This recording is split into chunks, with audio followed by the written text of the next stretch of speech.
Visa vya ufisadi vinavyodaiwa kutekelezwa na maafisa wakuu katika serikali vinazidi kuiweka serikali ya Jubilee katika hatari ya kupoteza imani kutoka kwa wananchi. Swala la utumizi mbaya wa fedha pia linaonekana kama changamoto ambayo serikali haijalivalia njuga na kulitatua. Mwarab Mjasir amekusanya maoni mbalimbali ya wananchi na kuandaa taarifa ifuatayo.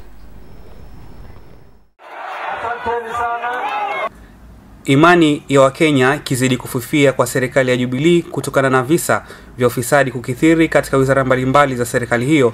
Wizara ya Ugatuzi inayoongozwa na Anne Waiguru na ile wizara ya elimu inayoongozwa na Jacob Kaimenyi ni baadhi ya wizara zinazodaiwa kuwa na kiwango kikuu cha ufisadi, kwani waziri Anne Waiguru amefikishwa mbele ya tume ya ufisadi mara kadhaa, nayo ya wizara ya elimu inatuhumiwa kwa kuwa na udanganyifu katika mtihani ya kitaifa.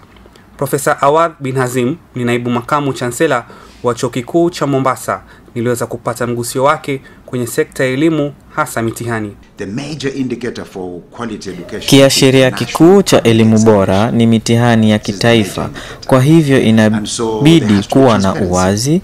Ndio sababu tunapokuja kwenye mitihani tunataka uwazi, sababu mitihani hupima kufanikiwa kwa wanafunzi, elimu na busara yao. And the transparency assures fairness. Vile niliweza kuwapata wakazi katika kaunti ya Mombasa na walikuwa na haya ya kusema. Uhuru ambaye ndio rais wetu arishuffle cabinet, aondoe wale ambao wako pale wote na aunde cabinet mpya. Hiyo ndio itakusaidia kufufua inchi. Mahali inchi naenda, wale wote ambao tayari wako kwenye cabinet ya Uhuru Muigai Kenyatta wote wameingiwa na kasumba ya uizi. Sekta kubwa kama sekta ya elimu anaran kama vile anauza maji kwa kioski. Mimi nimeona hii changamoto ni changamoto stupid kabisa, na hata wacha eti Kaimenyi kuacha kazi. Mimi ningependelea Kaimenyi ni mtu angeshikwa kitambo, angetiwa ndani na angefungwa miaka mingi zaidi.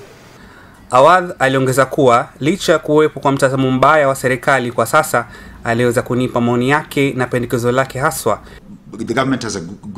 Ndio sababu serikali imefanya jambo muhimu, kuja na ratiba ya wafanyikazi wa serikali ijulikanayo kama mwongozo, ambayo uhakikisha kuwa maafisa wakuu serikalini wanapitia na kufundishwa mambo mengi kuhusu maadili. Mwarab Mjasir, Pwani TV, habari za Mombasa.